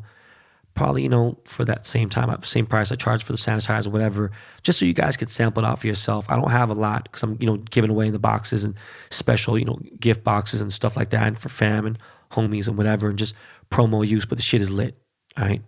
I fuck with Drop Science more than I fuck with Purell. I fuck with it over Purell. So that means I fuck with it over everything, okay? Now, as far as entertainment, I ain't been watching shit to be real. So I've been working on jewelry all week and my card designs for the World Series. I did finish Southland and I wish there was 10 more seasons, but oh well. So there's pretty much nothing to watch. So send me suggestions, please. Keep in mind that I've probably already seen it, even if it's new, because I'm fucking psycho. But still, please send me suggestions. Now, last but not least, I don't really talk about the car industry so much, right? I have my boy Alejandro on here, talk about cars here and there. But this is like, there's been some major drama in the last 48 hours in the exotic car industry, really the last week, right? With a company called SSC North America, which happens to be often confused with Carroll Shelby because the owner of the company's name is Jared Shelby, right? And they're both similar, this guy, whatever. Anyways, Carroll Shelby is the guy who owns Shelby La Cobra, right? Featured in the movie Ford versus Ferrari. But Jared, who owns and founded SSC, has this hypercar called the Tuatara, which recently went for sale, right? They put 12 slots up, 12 units for sale. The price tag on the car was $1.9 million, right? And they sold the slots up. Like the slots went pretty quick, okay? And the car industry is really small. So SSC claimed that they broke the land speed, top speed world record. Okay, they did a press release. They released a video that it broke the world record. And their Tuatara, they claimed that it did on a private road 331 miles per hour. So it reached 331 miles per hour, and then it had to go back uphill a little bit. So it averaged 316 miles per hour, and that smashed the previous record held by Bugatti, which was at barely over 300 miles per hour, right? And Koenigsegg had it at like 280 something. I forgot the exact numbers, but like, you go to 280, okay, you can go to like 298 or to 300. Then the 300 to 308 is a big deal, right? It's really difficult to do this type of stuff with the scientists and the engineers involved and everything, right? But these guys claimed 331 and they had the video out. Everyone saw it. If you fuck with cars at all, there's no way you couldn't have heard about it, right? But the problem is they didn't get their fucking verification correct. They didn't fucking have third-party verification. They didn't have any of this shit. And I didn't think about it until a very famous car YouTuber named Shmee, who I have publicly and openly showed my dislike for, right? But this dude made a very straightforward, unbiased video exposing how this world record was fake. And I watched it, and it was very well put together. Everything he said made sense. And again, the only Asian stereotype that I did fall into is that I almost got a perfect score. I missed one question on my SAT. So math was my shit. So was physics. So was calculus and everything, right? But all the points were covered and made, right? Then I know some people who have financial interest in Koenigsegg, right? And others who put their money down on this to a tar and were getting it. So I knew two guys who were buying this $1.9 million car with the hopes that they thought that they were getting the fastest car in the world. Now, there are a lot of other people out there who just spent $3 million on the latest Bugatti, on the Pur, on the Sport, right? And then guys who bought Koenigsegg, bought the Jesko, bought the Regera, thinking that those were the fastest cars in the world. But here comes SSC out of nowhere, even though they were building it and people knew they were building it for 5 years, whatever. And so do you see where this shit is going to? There's going to be lawsuits like a motherfucker. People had their faith in this, and these are rich people. So they're going to be bitching and complaining. You know, you spend that kind of money, you're going to have a lot of right to talk shit. Okay? So the shit show began yesterday morning. My boy Dan M.I., who was on the show, he put up some facts and things like that. And the issue is this: the numbers, the physics, the editing of the videos, all the above were fraudulent. I'm sorry, fugazi. Okay? The only last slight chance of evidence that these guys, SSC, had in their favor was the GPS unit that they used to measure. You know, that right there is going to fucking validate everything, right? And it was made by a company called Duotron, which is considered the highest, most accurate standard of GPS equipment in the world, right? They're based out of Australia. And SSC stated on October 22nd, when they announced it, that this was backed up by the Guinness Book of World Records. It was backed up by Duotron. Boom. Guinness Book of World Record had made a statement saying, no, we did not. We weren't there. So how can we fucking validate this? Boom. We could look over your videos and see whatever. And I don't know what happened. But then they went and said, because people were kind of starting to talk about it a little bit. Then on October 26th, which is just a few days ago, SSC made a statement saying, Duotron has backed all our data. They have, made their claim. You know, they back our claims. They know what's good, blah, blah, whatever. They validate all our shit. Everything's good. Duotron on October 28th went and decided to make their own fucking statement.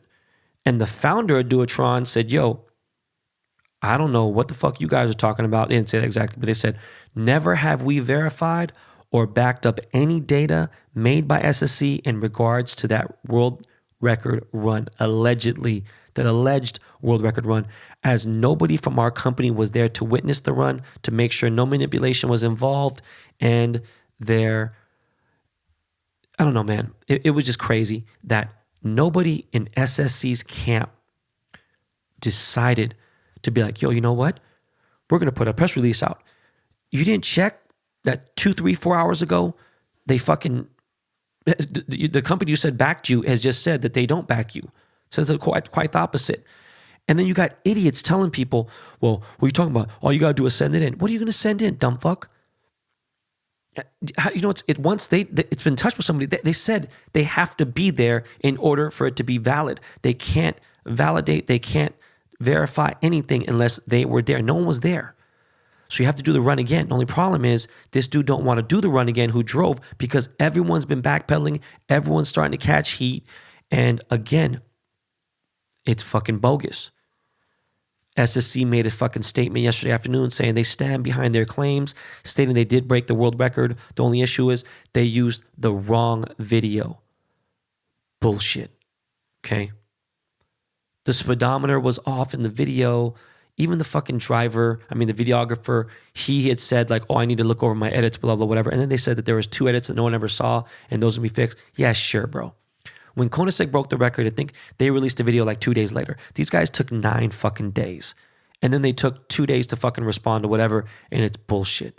Okay. The driver even said he couldn't see the speedometer after 300 miles per hour. It just stopped. Now, of course, the GPS unit and the laptop had shit, but that was off too. The whole shit was not calibrated. It was trickery. Okay.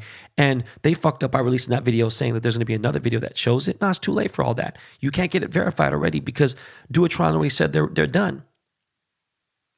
And it's just, man, you know what? The way Shmi broke it down, he said, look, this car was probably doing, with the numbers and the gears and everything, this car was probably doing around 288 miles per hour, which is still a shitload. It's an enormous milestone, okay? But I'll tell you this. That car might not be able to it might not even be able to break 300 miles per hour, okay? So like I said, there's been a lot of backpedaling going on behind the scenes. The videographer that they threw under the bus, he's getting videos deleted from YouTube for copyright shit and everything. Even the videographer who SSC did throw under the bus is now deleting videos and shit, right? So it's just fucking sus all over the place. And it's the most drama I've seen in hypercar just history, right? It's just super drama. And that shit's all fucking rich pricks and whatever. You'd be like, oh, you're rich. A lot of motherfuckers didn't come up the way I did, right? From the mud. But it's been a long time since I've seen this kind of drama. It's funny. But the reason why I got so consumed in it is because I got homies who have vested interest in, in the other companies, whatever. And I feel bad for those who paid. My boy paid almost $2 million for a car made by guys who lied and tried to cover it up. All I know is this ain't going to end well. I hope there's another statement. Whatever they're going to do, they're going to have to run it again. I don't know what the fuck's going to happen. This is a bad situation. SSC is being very Donald Trumpish about the whole situation. Not transparent at all. Just trying to be like, no, we're good. And the fanboys are falling. But that shit ain't. Nah, when you spend, those fanboys, they spend that kind of money. All right. But listen, for any of you guys who love cars, go to YouTube and check out Shmi's video and judge for yourself. All right. I think they're lying. I think they're guilty. I think it sucks. You know what else sucks? That is the end of this episode. Yep, that's it.